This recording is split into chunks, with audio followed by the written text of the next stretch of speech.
against them. You see, and then right there you can see this was in a village. This is an African child, Banji, because he wants to look at what was going on. They cut off their heads, you see. Just like they do, that was a normal thing for them to do. British soldiers, Dutch soldiers. You see, Rasta, like, we agree with you. You know, this thing is. You see, what you are saying is that I think now we think rather that we have moved on about like all about this, because we know that these things once happened, you know, and like they were very like painful. We understand, but now revealing them back, it's more or less like you are throwing like a salt into a wound. You see, into a wound, in fact. So now what's going to happen now is like they will put, in fact, this kind of images provoke what I've just said.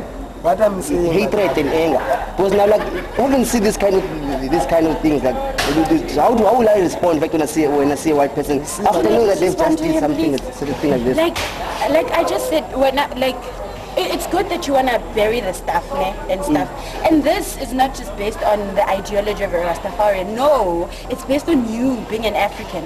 You said, okay, we were free and then we came to varsity. No, can I finish? We were free, we came to varsity and we higher institution of learning. The next question was, what are you learning about? You are learning about white people. Who are your professors and lectures? They are white people. So ironically, they are still in power. I mean, you have nothing to claim as a black person for yourself. Have you even seen more than 3 black lectures here? And you say you don't want to look at these things. These things, they just revive that need for recognition, that need to be somebody, you know? You are just taking a bit of their plan, you know? You're just eating from the bigger plan in any case. By not wanting to... Let me ask this way then. Okay, why are you showing us these things? Can you put it this way? Like, probably you understand what I'm trying to say. Okay, so like what? How would you know if your girlfriend wants to kiss you? How would you know that she wants to kiss you? By showing your actions, right? By making you realize that I want to kiss you. So by putting this, we want you to be aware, conscientize yourself to it. By not putting Black it... consciousness. Yes, by not putting it, you're not going to be aware of it. Black consciousness. I understand. Black man, black woman. Listen again. A people without the knowledge of their past are like a tree without roots.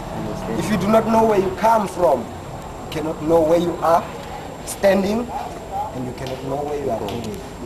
So, my brethren, you do not understand the kind of situation that we are in, because, as I said, we've been brainwashed through the propaganda system, you see, of our very same oppressors, because the oppressors control and own television, media. They own and control the radio. They own and control the newspapers. They even own and control the curriculum we are studying. As you said, we are studying about child anthropology. You are studying textbooks written by foreign professors from USA, you know, England and wherever. As if you as an African, you do not have a history. As if there are no African anthropologists. That's funny, hey? As if there are no African historians. We have been taught that we are inferior people. Even the way we are treated. We are treated as inferior. Even right now today, our environments, our societies are still inferior. Even right here, as the sister did mention, we check according to the hierarchy. At the top is the master, the white. In the middle is what has been classified as the colors, our brothers. And then at the bottom, the cleaners, mostly the majority, the ones who pick up the papers and everything. It's I brothers. And when you want these things not to be in your face, to realize. Moreover, you come to an institution of higher learning as an African child. You come to educate yourself. But you will come out of here as a qualified slave. For the rest of your life, but it's true. You will labor just think and of serve the very same. Like, what are you going to do when you're done with your degree? Yeah, you're going to work for who? Whoever, like... Yeah, and chances are, who's the big boss? Who's the CEO? It's a white man, so you're working for him. That's why qualified slave. You're never going to be the CEO unless you obviously unique. You build your own empire as a black person. You start your own business or something like that. That's why I said February is Black History Month, and we are saying Black Consciousness, because Our forefathers, when they died like this, even some of them, like when they were slaughtered and killed, from slavery, right through colonization, apartheid, when our people were killed, the vision that they had was build your own, have your own things, you see.